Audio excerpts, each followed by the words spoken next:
My name is Sophia Anderson, and I am 28 years old. I built my tech company from a cramped dorm room while everyone told me to be realistic. Today at my graduation with my family watching, my father texted me something that broke my heart. But what happened next changed everything. 4 years of sleepless nights, rejection, and sacrifice led to this moment when my phone buzzed twice within minutes. The first message crushed me. The second one made history. Oh, if you are watching this right now, drop a comment letting me know where you are tuning in from. Hit that like button and subscribe to join me on this journey of turning rejection into the sweetest revenge success story you have ever tuning in.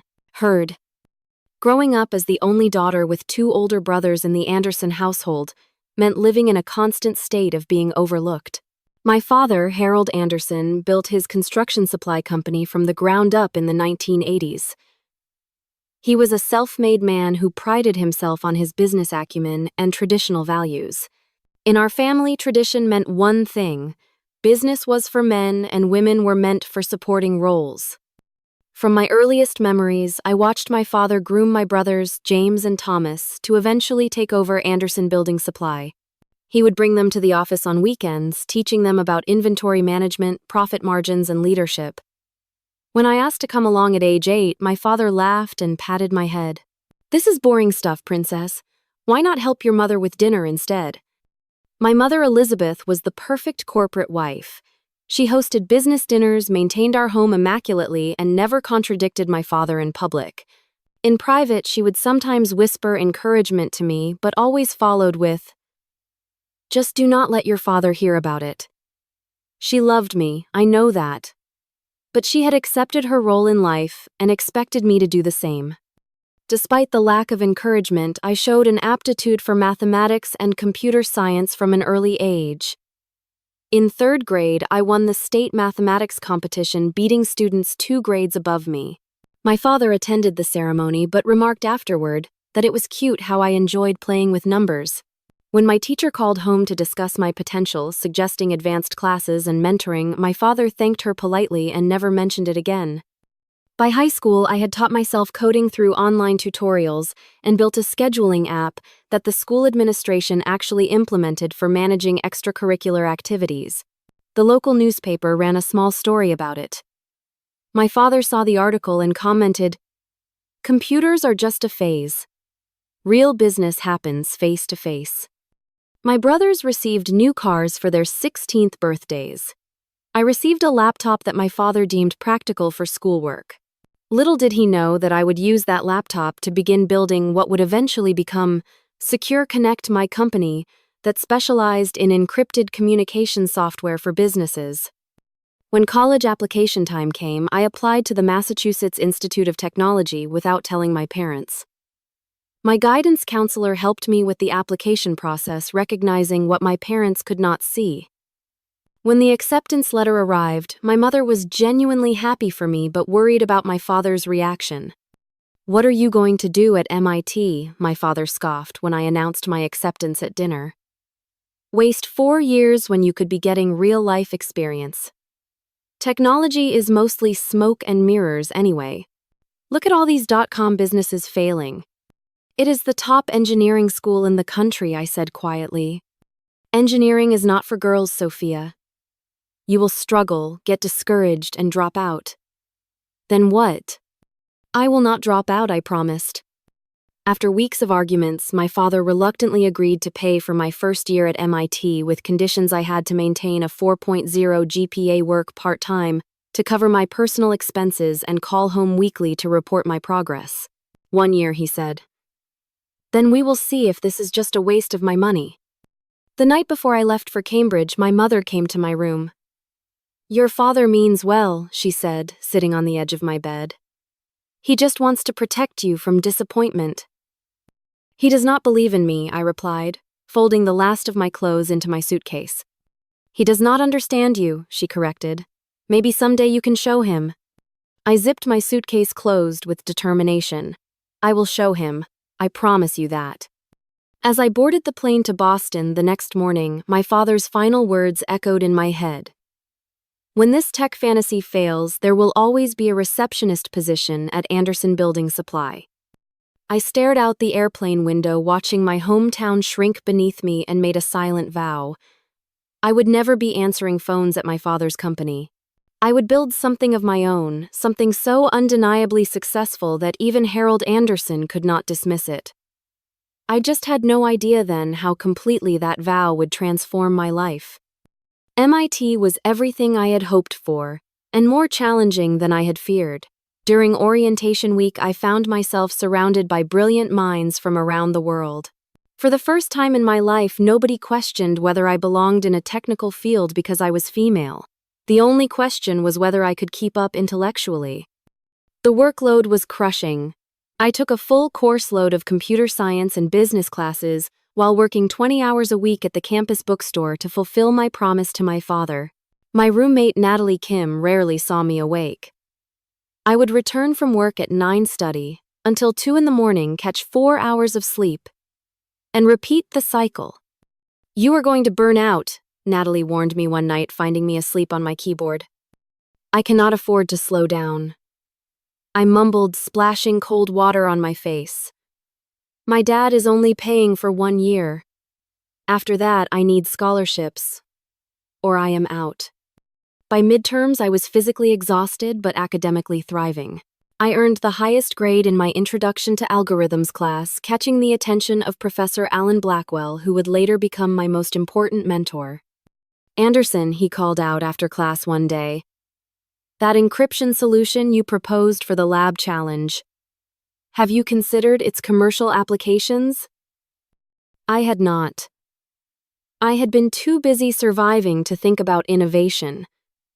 But Professor Blackwell saw something in my approach that I had missed.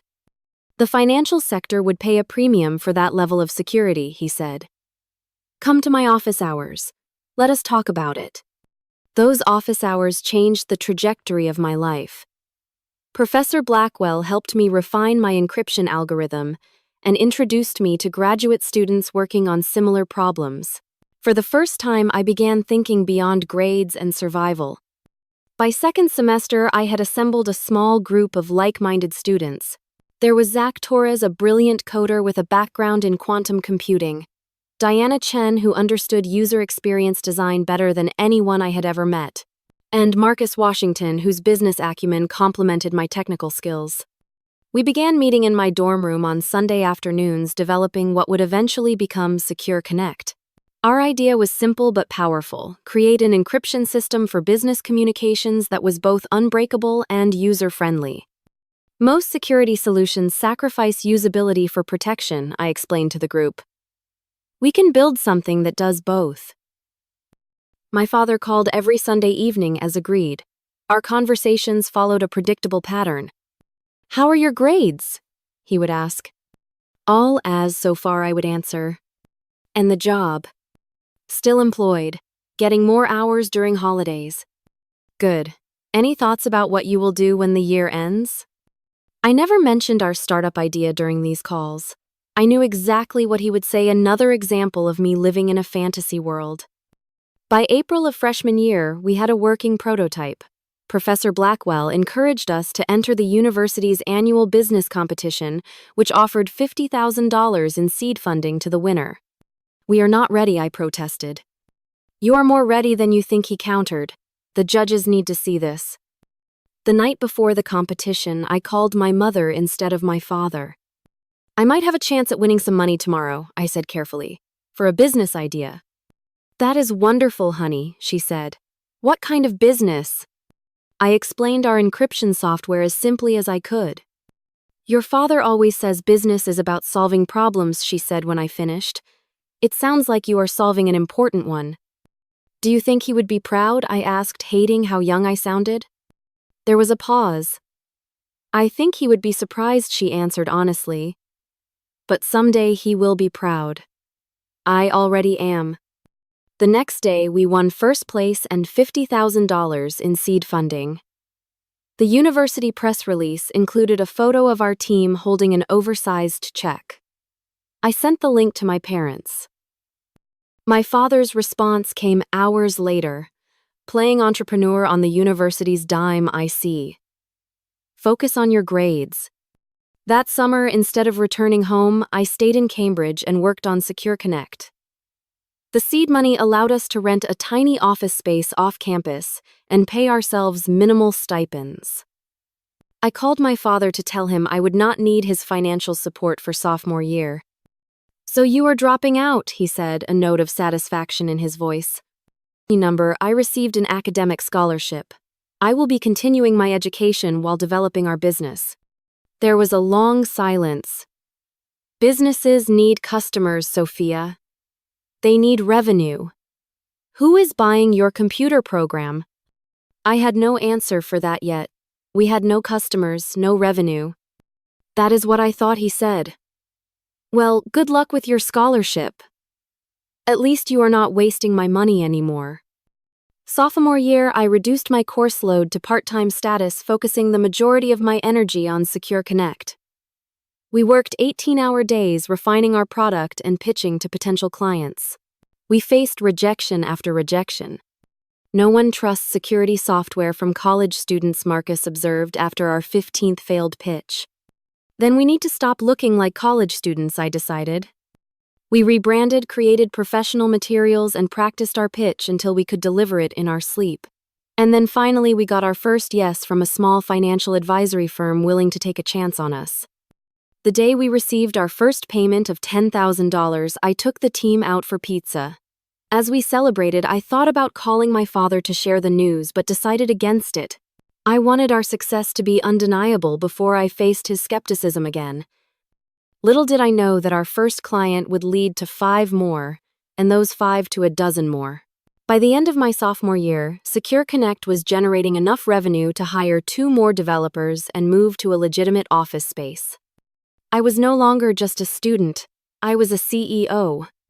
Our early success proved to be both a blessing and a curse. With our growing client list came growing expectations, and we were still a company run by students with limited experience. The summer after sophomore year brought our first major crisis. One of our financial clients experienced a security breach. It was not our fault. They had implemented our software incorrectly, ignoring our installation guidelines. But the client publicly blamed our inexperienced team and threatened legal action. "We cannot afford a lawsuit," Marcus warned during an emergency team meeting. "We barely have enough runway for 3 months as is." I had not slept in 48 hours trying to help the client recover their data while also defending our reputation. "We need a lawyer," I said. "And we need money to pay that lawyer." Which meant we needed investors. Until then, we had been bootstrapping using our competition winnings and revenue to fund growth. But legal troubles would quickly drain our modest bank account. The next 2 weeks were a blur of investor pitches. I created a presentation highlighting our technology, traction, and team, then took it to every venture capital firm in Boston. The responses were painfully consistent. "Your technology seems promising, but your team lacks experience. Come back when you have a seasoned CEO. Have you considered bringing on a male co-founder? It might help with credibility in the security space." After one particularly demoralizing rejection, I sat on a park bench and called my mother, something I rarely allowed myself to do when feeling vulnerable. "Maybe Dad was right," I admitted. "Maybe I am not cut out for this." "Your father has been wrong about many things," she said firmly. "Do not make him right by giving up." The next day, I had a pitch meeting with Catherine Bailey of Artemis Ventures, one of the few female-led VC firms in Boston. I arrived, sleep-deprived and discouraged, expecting another rejection. Catherine listened to my pitch without interruption, asked detailed technical questions that showed she actually understood our product, and then leaned forward. "You remind me of myself 20 years ago," she said. "Brilliant, determined, and completely underestimated. I am going to invest $500,000 for 10% of your company, and I am going to connect you with the best tech lawyer in my network." I nearly cried with relief. But she continued, "You need to promise me something. When you succeed, and you will succeed, you will remember what it feels like to be dismissed because of your age and gender. And you will help the next young woman who comes to you with a brilliant idea." "I promise," I said, and I meant it with every fiber of my being. With Catherine's investment, we survived the legal threat, settling with the client for a fraction of what they initially demanded. The experience taught us to be more careful with client onboarding and to document everything meticulously. It also taught me that having the right investor could be transformative. Catherine became more than a financial backer. She became a mentor and advocate. She introduced us to potential clients, helped us refine our business model, and coached me on leadership skills. By the end of junior year, Secure Connect had 15 employees working from a converted warehouse space in Kendall Square. We were generating consistent revenue, though we were still far from profitable after covering salaries, rent, and development costs. Each new hire brought both excitement and anxiety. These people were trusting their livelihoods to my vision. What if I failed them? What if my father was right about my capabilities? The pressure manifested physically. I developed insomnia and stress-induced migraines. I lost 15 pounds without trying. My academic advisor called me into her office, concerned about my declining grades. "You need to make a choice," she said gently. "Your company or your degree. You cannot keep doing both at this pace." I chose the company but negotiated to remain enrolled part-time. Graduation would take longer, but I refused to be a dropout. That would be giving my father the satisfaction of being right. Our breakthrough came in the fall of my senior year. Our team developed a significant innovation in our encryption algorithm that made it both more secure and more efficient. When we announced the update, our client list suddenly expanded from regional firms to national enterprises. Monthly revenue tripled in 60 days. We hired rapidly to keep up with demand, moving to a larger office and bringing on experienced professionals who commanded higher salaries than we could really afford. It was a calculated risk. We needed their expertise to scale properly. One of those hires was Jennifer Lawrence, a seasoned chief financial officer who had guided 2 previous startups to acquisition. At 52, she was 24 years older than me and brought a steadying presence to our young company. "You have something special here," she told me during her first week. "But you are growing too fast without proper financial controls. Let me help you build a sustainable business, not just an impressive technology." Under Jennifer's guidance, we restructured our pricing model, improved our cash flow management, and began serious discussions about long-term growth strategy. For the first time, I had a leadership team that did not consist of my college friends. When we landed our first Fortune 500 client, a major financial services corporation, I finally called my father with news I thought would impress him.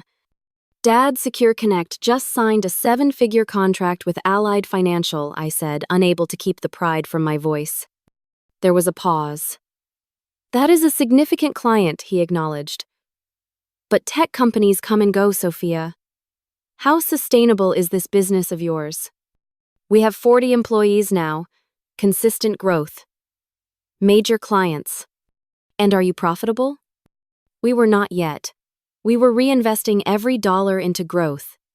"I thought so," he said when I did not immediately answer. "Be careful not to let this distract you from finishing your degree. You will need something to fall back on when this tech bubble bursts." I hung up feeling deflated. Would anything ever be enough to make him believe in me? That night I stayed late at the office, reviewing our financial projections with Jennifer. "Your father still does not get it, does he?" she asked. I had not realized she had overheard my call. "He never will," I sighed. "My father was the same way," she said, surprising me. "He thought women belonged in teaching or nursing. He never came to see my corner office at Goldman Sachs." "How did you deal with that?" I asked. She smiled. "I stopped seeking his approval and started seeking his respect. Those are different things. You may never get the first, but you can demand the second." I took her words to heart. I would stop trying to make my father proud. Instead, I would build something so undeniably successful that respect would be the only option. The 18 months following our major client breakthrough were a whirlwind of growth and challenges. Secure Connect expanded from 40 employees to over 120, outgrowing our office space twice. We moved into a gleaming glass building in downtown Boston, with our logo emblazoned on the entrance doors. Every morning walking into that building filled me with a mixture of pride and terror. So many people were now dependent on my leadership. So many things could still go wrong. Jennifer proved to be not just a skilled CFO but an invaluable mentor. She had navigated the waters I now found myself in and knew every hidden reef and current. "You need to raise a proper Series A round," she advised, as our cash reserves dwindled despite growing revenue. "We need capital to sustain this growth rate." The idea of pitching to investors again brought back painful memories of rejection, but Secure Connect was a different company now. We had impressive clients, proven technology, and actual revenue. Catherine from Artemis Ventures led our series around, bringing in several larger firms as co-investors. We raised $12 million at a valuation of $60 million. The tech press took notice, with TechCrunch running a feature titled "Secure Connect, the female-founded security startup taking enterprise by storm." My mother sent me the article with a simple message, "So proud of you, honey." My father did not contact me, but I heard through my brother James that he had seen the coverage. He asked if your company was really worth that much, or if it was just investor hype, James reported. "What did you tell him?" I asked. "I told him to read the article and form his own opinion," James said. "For what it is worth, I think what you are doing is incredible. Tom does too, though he would never say it to Dad." My brothers and I had grown distant as adults. They had both joined Anderson Building Supply after college, taking the path of least resistance. I sometimes wondered if they resented my rebellion or envied my freedom. With our Series A funding secured, we expanded aggressively into new markets. The personal cost was enormous. I had not taken a vacation in 3 years. My diet consisted primarily of takeout eaten at my desk. I had broken up with my boyfriend of 6 months, because I could not give him more than 1 night a week of my time. "You need to delegate more," Jennifer urged after finding me asleep at my desk at 2 in the morning. "This company cannot depend solely on you." "I am fine," I insisted, though the dark circles under my eyes told a different story.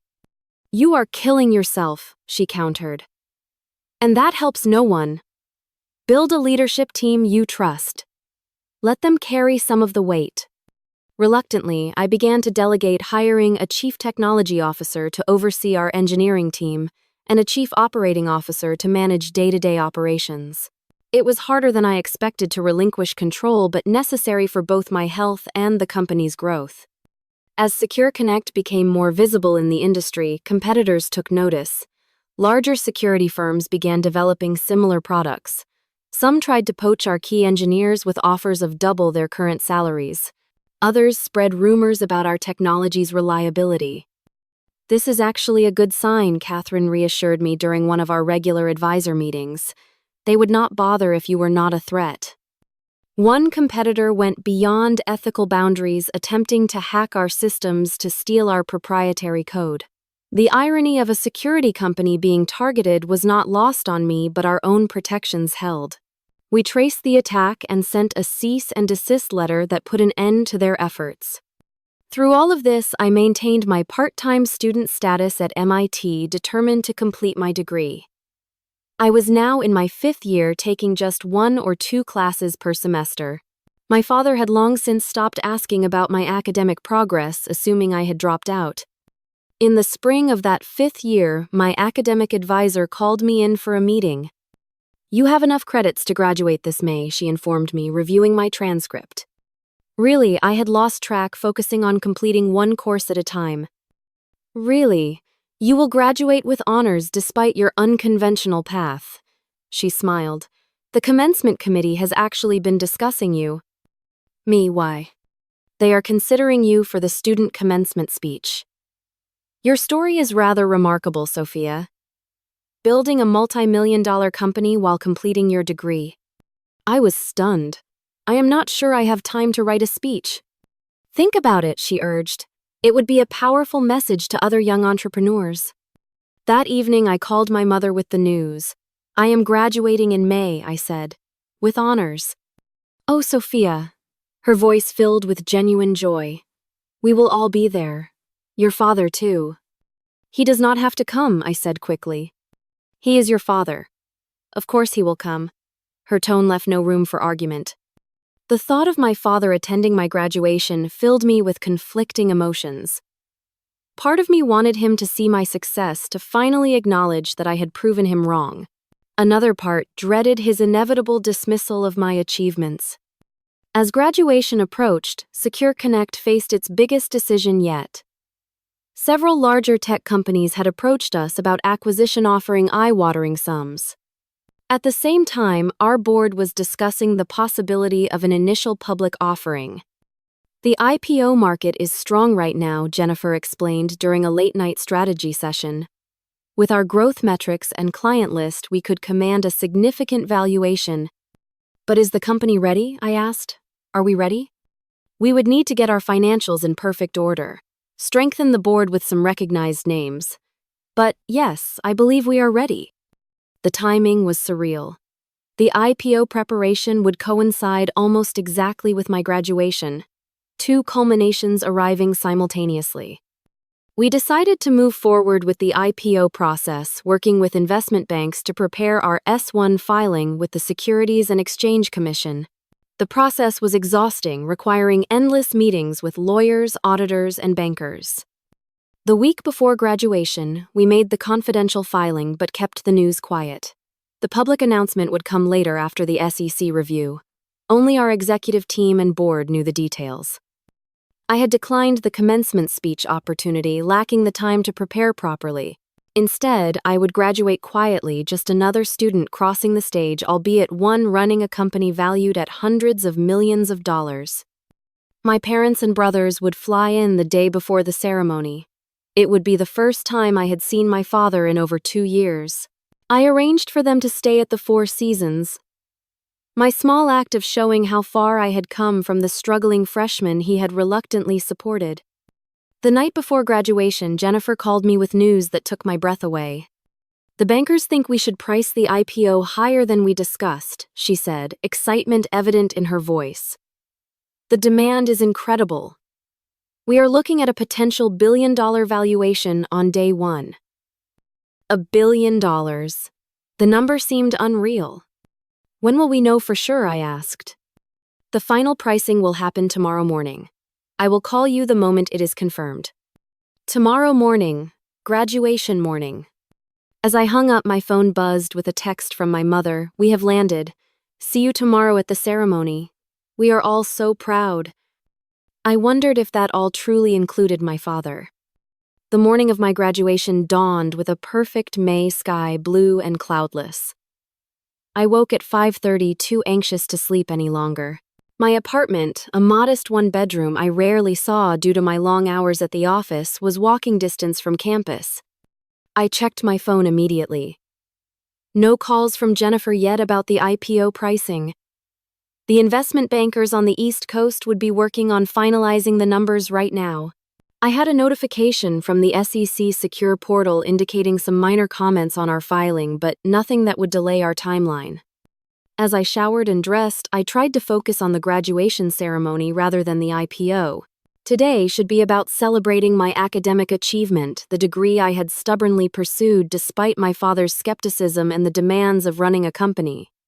I chose a simple black dress to wear under my graduation gown, professional but not flashy. My cap and gown hung on the back of my door, the tassel dangling off the mortarboard. After 5 years of part-time study while building Secure Connect, the sight of that cap and gown felt surreal. My phone rang at 7:15. Jennifer, we have a preliminary price, she said without preamble. The underwriters are recommending $42 per share. I did a quick mental calculation.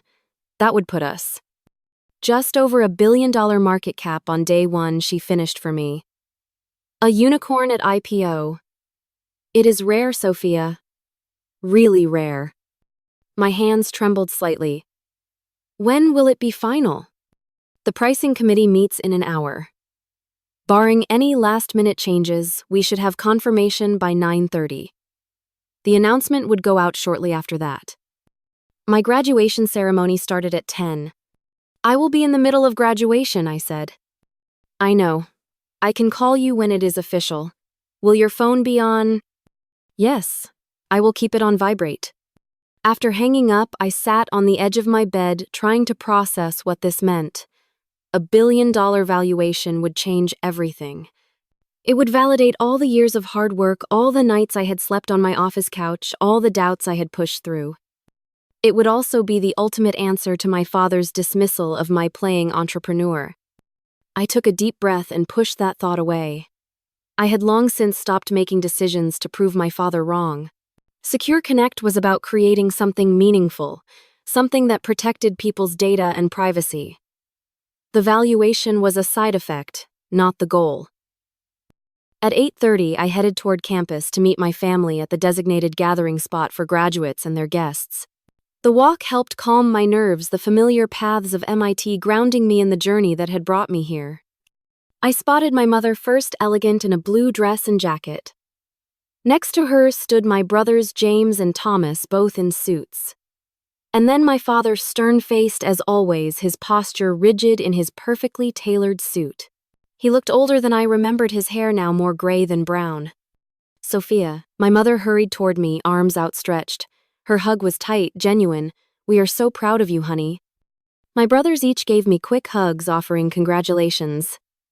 Then I stood before my father, unsure of the appropriate greeting after so much time and distance. He extended his hand formally. Congratulations on completing your degree, Sophia. Not a hug. Not even I am proud of you. Just acknowledgement of a task completed. I shook his hand, feeling a familiar disappointment settle in my chest. Thank you for coming. Your mother insisted, he said, as if I might have wondered about his presence otherwise. We made awkward small talk as other families reunited around us with much more enthusiasm. My mother filled the silence with questions about the ceremony and plans for a celebration lunch afterward. I made reservations at Harvest, I said, naming one of Cambridge's finest restaurants. My father raised an eyebrow. Business must be going well. It is, I said, simply unwilling to elaborate. Let the IPO news speak for itself when it came. An announcement called for graduates to begin lining up according to school and department. I needed to join the engineering school procession. I have to go, I said. The family seating is in Section C. I will see you after the ceremony. My mother hugged me again. We will be watching for you. As I walked away, I heard my father say to my brothers, at least she finished the degree. She will need it when this tech bubble bursts. Some things never changed. I joined the line of engineering graduates, adjusting my cap and checking that my phone was on vibrate in the pocket I had sewn into my dress specifically for today. All around me, fellow graduates were taking selfies, laughing, celebrating with friends. I stood alone, my mind divided between the ceremony ahead and the IPO pricing being finalized across town. The procession began at 9:45, with graduates filing into the grand auditorium where the ceremony would take place. From my position, I could see Section C, where my family would be seated. I spotted my mother's blue outfit, my father's rigid posture beside her. At 9:52, my phone vibrated. Jennifer? I stepped slightly out of line to check the message, pricing confirmed at $44 per share. Final valuation $1.1 billion. Press release goes out in 15 minutes. Congratulations, Sophia. You did it. $1.1 billion. My knees felt weak. I had founded a company now valued at over $1 billion. The unicorn status that so many startups dreamed of but few achieved. And my father was about to find out. I rejoined the procession, moving forward on autopilot. The ceremony began with the traditional pomp and circumstance, university officials giving speeches about achievement and the future. I heard little of it, my mind racing with the implications of what had just happened. My phone vibrated again at 10:15. The press release had gone out. Within minutes, business news channels would be reporting on Secure Connect's IPO pricing. The tech and business press would be running stories about the female-founded unicorn. And soon, very soon, my father would know. As I sat waiting for my name to be called, my phone began vibrating continuously. congratulatory messages from employees, investors, mentors. I ignored them all, focusing on maintaining my composure as the moment approached. Then at 10:32, a different kind of message. From my father. I opened it with trembling fingers. Do not expect any help from me going forward. You are on your own. The words hit me like a physical blow. On today of all days when I was graduating with honors and taking my company public at a billion-dollar valuation, his message was still one of rejection and abandonment. Tears threatened, but I blinked them back. I would not cry. Not now. Not because of him. They called my name moments later. Sophia Marie Anderson, Bachelor of Science in Computer Science and Engineering with honors. I rose on unsteady legs and walked across the stage. The dean shook my hand, handed me my diploma. I managed a smile for the photographer, though inside I was shattered by my father's text. As I stepped off the stage, my phone vibrated again. Jennifer. I hesitated, then answered quietly, turning away from the ceremony. Hello? Her voice was jubilant. Sophia, the stock is already trading up in the private placement. The IPO is a massive success. We just hit $1 billion in market cap. Everyone is calling about it. CNBC wants an interview. Bloomberg too. I was still close enough to the stage that her excited voice carried. Several people nearby turned to look, including some faculty members. That is amazing news, I said, my voice carrying more than I intended. $1 billion IPO. I can hardly believe it. More heads turned. A murmur spread through the nearby graduates. We need to schedule a press conference, Jennifer continued, unaware of my surroundings. As CEO of a newly public billion-dollar company, you need to address the investors and media. I understand, I said, still speaking loudly enough to be heard by those around me. I will come to the office as soon as the graduation ceremony ends. I ended the call and looked up to see dozens of eyes on me. The whispering spread rapidly. Billion-dollar IPO. CEO. The words rippled through the crowd. I turned toward the family seating area and saw my father's face. He was staring at me, his expression a mixture of shock and disbelief. He held his phone in his hand. He must have just seen the news alert about SecureConnect's IPO. The timing could not have been more perfect. Minutes after texting me that I was on my own, he discovered that his helpless daughter had just become the CEO of a public company worth more than $1 billion. Our eyes met across the auditorium. For the first time in my life, I saw something new in my father's gaze. It was not pride. It was not love. It was respect. The remainder of the graduation ceremony passed in a blur. I returned to my seat among fellow graduates, who now looked at me with new interest, whispering questions I pretended not to hear. The university president continued with his closing remarks, but few people were listening. The buzz about the student CEO with the billion-dollar IPO had swept through the auditorium. As we filed out following the recessional, several professors stopped to congratulate me, some mentioning they had just seen the news on their phones. Professor Blackwell, my earliest supporter, gave me a knowing smile and a thumbs up from across the crowd. The graduates dispersed to find their families in the designated meeting area outside. I spotted my mother first, waving excitedly. My brother stood beside her, looking impressed and slightly uncomfortable. My father stood slightly apart, his face unreadable, still clutching his phone. Sophia, my mother, embraced me tightly. Your company is all over the news. Why did you not tell us? The timing was confidential until this morning, I explained. We could not disclose the IPO details before the official announcement. My brothers offered awkward congratulations, clearly unsure how to react to their little sister's sudden prominent success. James mentioned something about the stock price already rising in early trading. Thomas asked if I was now a billionaire. The company is valued at over $1 billion, I clarified. My ownership stake is significant, but not majority. On paper, yes, I am now worth tens of millions at least.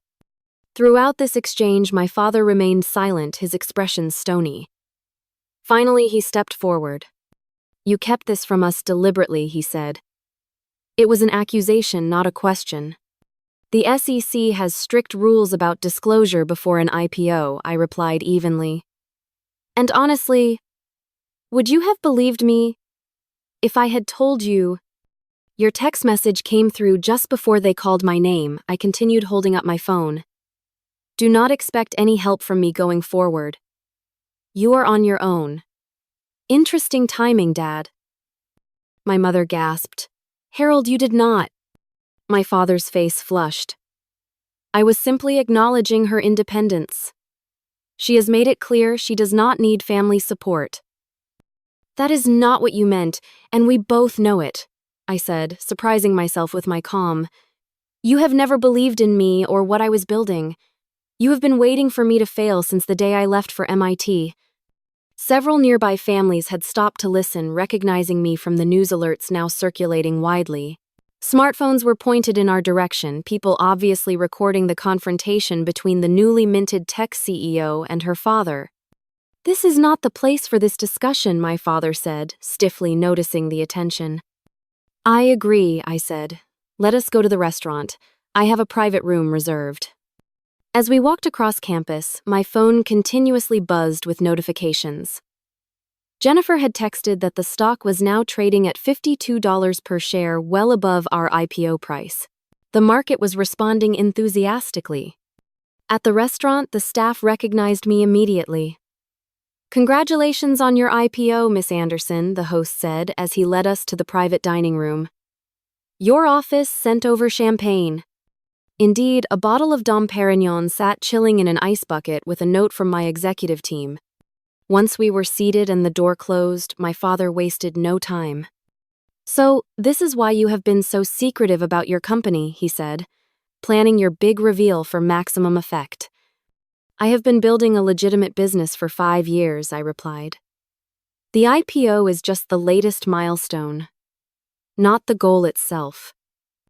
A technology business, he scoffed, built on venture capital and hype.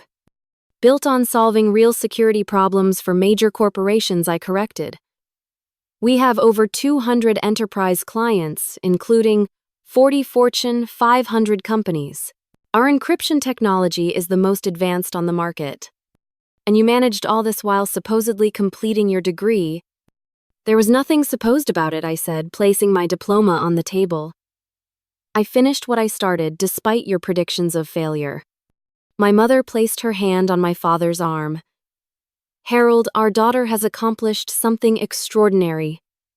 Can you not simply be proud of her? He shrugged off her hand. Extraordinary. We will see if this company even exists in 5 years.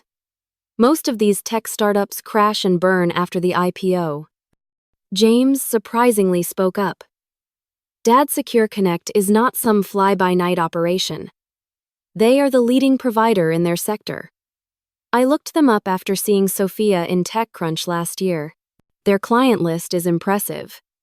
My father turned to him, betrayal in his eyes. You knew about this. I knew they were successful, James admitted.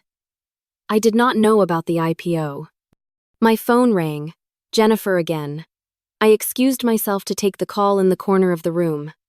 Sophia, I hate to interrupt your graduation, but the CNBC interview is scheduled for 3 o'clock. We need you at the office by 2 to prepare.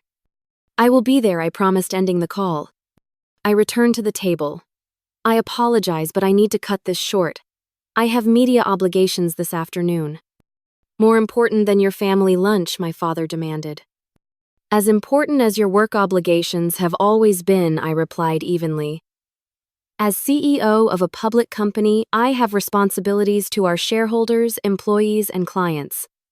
Harold, my mother interjected, perhaps we could reschedule dinner for this evening after Sophia's work commitments. I shook my head. I will be in meetings and interviews all day and likely late into the evening. The first day of trading is critical. Of course it is, my father said sarcastically. Your little computer program is more important than family. Something in me snapped.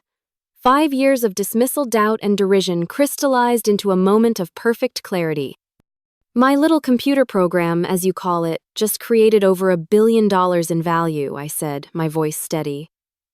It employs over 150 people who depend on me for their livelihoods. It protects the sensitive data of millions of users across our client base. I stood gathering my things. I did all of this while you were telling me I would fail, while you were betting against me at every turn, while you were grooming my brothers for your business and telling me the best I could hope for was answering phones. The room fell completely silent. I did not build Secure Connect to prove you wrong, Dad. I built it because I believed in it. But your text today, telling me I am on my own just as I was walking across that stage, made one thing perfectly clear. I looked him directly in the eyes. I have been on my own since the day I left for MIT. And look what I accomplished without your support or approval. My mother had tears in her eyes. My brothers looked stunned. My father opened his mouth as if to speak, then closed it again. For once, Harold Anderson had no ready response. I need to go, I said more gently now. Jennifer has a car waiting to take me to the office. Sophia, my mother began. It is okay, Mom, I assured her. We can have dinner tomorrow night. You and the boys are welcome to visit the office tomorrow if you would like a tour. I did not include my father in the invitation. His expression shifted from shock to something harder, a defensive pride taking hold. I have an early flight, he said stiffly. Business requires my attention back home. It always does, I replied. As I turned to leave, my father spoke again. Sophia. I paused, looking back at him. Congratulations on your IPO, he said, the words clearly difficult for him. It is impressive. Not I am proud of you. Not I was wrong. Just an acknowledgement of the undeniable. Thank you, I said. That might be the first genuine compliment you have ever given me. I left the restaurant to find a black town car waiting at the curb, Jennifer standing beside it. Her face lit up when she saw me. There she is, the woman of the hour. She hugged me tightly. We are up 60% from the IPO price. The market loves us. As I slid into the car, I glanced back at the restaurant. My father had emerged and stood watching, his expression inscrutable. Our eyes met briefly before the car pulled away. I had imagined this moment for years. The moment when my father would finally have to acknowledge my success. I had expected to feel triumphant, vindicated. Instead, I felt something unexpected: freedom. Freedom from seeking his approval. Freedom from defining myself in opposition to his expectations. I was Sophia Anderson, CEO of Secure Connect, a publicly traded company valued at over $1 billion. That identity belonged to me alone, not defined by my father's opinion of it. As the car headed toward our headquarters, where champagne and celebration awaited, I took one last look at my graduation cap sitting beside me on the seat. 2 journeys completed in a single day. One chapter closed, another beginning. My phone buzzed with a text from Catherine, my first investor. You proved them all wrong. Now show them what you will do next. I smiled, looking forward instead of back. The 48 hours following graduation and our IPO were a whirlwind of media interviews, investor calls, and employee celebrations. I barely slept, running on adrenaline and the exhilaration of seeing 5 years of work validated so dramatically in the public markets. By closing bell on the second day of trading, Secure Connect stock had stabilized at $71 per share, giving us a market cap of $1.6 billion. My personal stake, just under 20% after dilution through funding rounds, was theoretically worth over $300 million, though lockup periods would prevent me from selling shares for 6 months. The financial reality was still abstract numbers on paper rather than tangible wealth. What felt more real was the responsibility. 150 employees, thousands of shareholders, and millions of end users now depended on our continued success. On the evening of the second day, I finally made it back to my apartment to shower and change before dinner with my mother and brothers. My father, true to his word, had taken an early flight home, unwilling or unable to process the new reality of his daughter's success. As I changed into fresh clothes, I caught a glimpse of my reflection in the mirror. I looked exhausted, but somehow different, as if the events of the past 2 days had physically transformed me. Perhaps it was simply the weight of responsibility settling visibly on my shoulders. My phone rang. Catherine, my first investor and mentor. "How are you holding up?" she asked when I answered. "Honestly, I am not sure," I admitted. "It does not feel entirely real yet." "It never does at first," she said with a knowing laugh. "But the responsibility feels real immediately, does not it?" "Exactly. How did things go with your father? I saw the graduation timing coincided perfectly with the announcement." I sighed. "As well as could be expected. He congratulated me, but it was clear he was only acknowledging what he could not deny. Some people cannot adapt when the narrative they have constructed is challenged," she said gently. "His story about you was that you would fail without his guidance. Your success threatens his worldview." "I know," I said. "I just always thought that somewhere deep down he would want to be proven wrong about me." "Give him time," Catherine advised. "Some people need longer to reconcile their expectations with reality. Meanwhile, you have a company to run." After hanging up, I sat on the edge of my bed, suddenly overwhelmed by fatigue and emotion. The confrontation with my father had left a hollow feeling amid the triumph. For years, I had pushed myself partly to prove him wrong. Now that I had done so in the most public and definitive way possible, the victory felt incomplete. My doorbell rang. My mother and brothers had arrived to pick me up for dinner. Over a quiet meal at a small Italian restaurant away from the financial district where I might be recognized, my mother finally asked the question that had been hanging in the air. "What happened between you and your father? When did it get so broken?" I twirled pasta on my fork, considering my answer.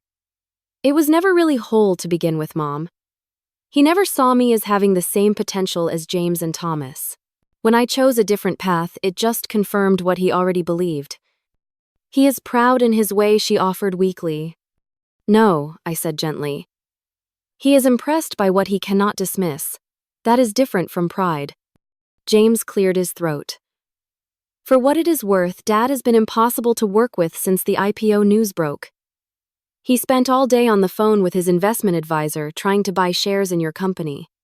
I nearly choked on my wine. What? Apparently he thinks it is a good investment now." James smiled wryly. "Though he would never admit that to you." "The irony is almost too perfect," I said, shaking my head. "What will you do now?" Thomas asked, changing the subject. "About Dad, I mean." It was the question I had been asking myself since graduation. What kind of relationship, if any, could I have with a father who had bet so consistently against me? "I am not going to pursue his approval anymore," I said finally. "That chapter is closed. But I will not exclude him from my life out of spite either. The door remains open on my terms." My mother reached across the table and squeezed my hand. "You have become so wise, Sophia. Stronger than I ever was." "You did your best, Mom," I assured her, returning the squeeze. "No," she said firmly. "I did not. I should have stood up for you more. I let his dismissal of your dreams go unchallenged too often."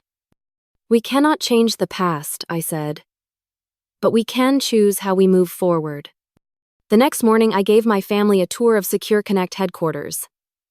The employees were still in celebration mode, though work continued.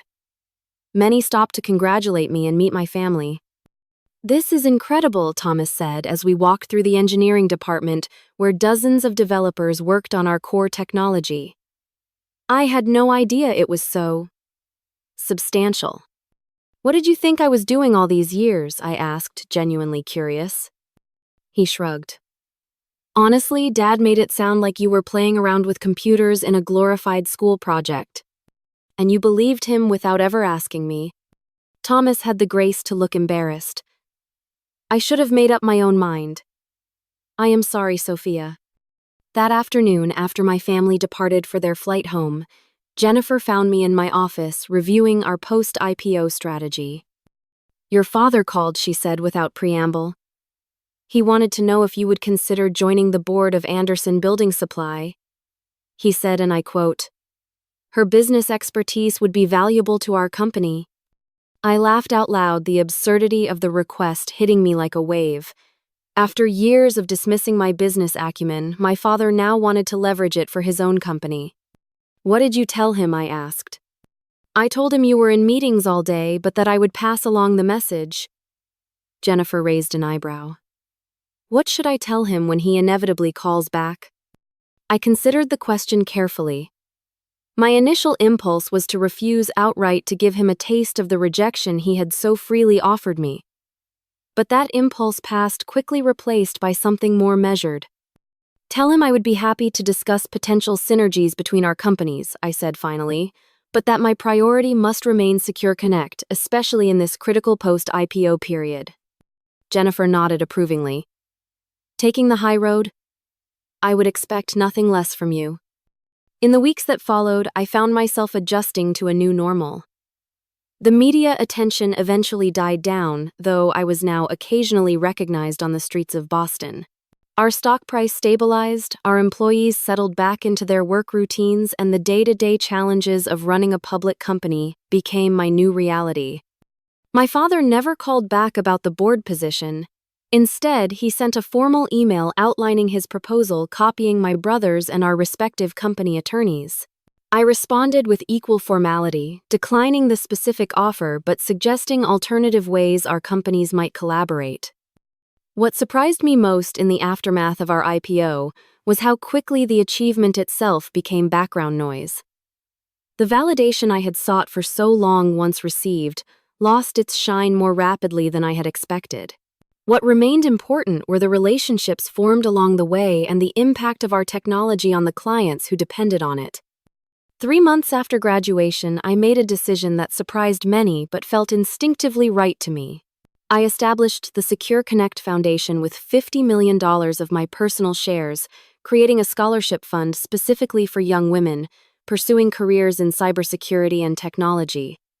The first recipient was a brilliant 19-year-old from rural Georgia whose father, like mine, believed technology was not a suitable field for his daughter. When I called to inform her of the scholarship, she cried and said, "This changes everything. My whole future just opened up." Her words reminded me of my conversation with Catherine years earlier when she had invested in Secure Connect with the condition that I would help the next young woman with a brilliant idea. The cycle of support was continuing, expanding beyond what either of us had initially imagined. My relationship with my father remained complicated.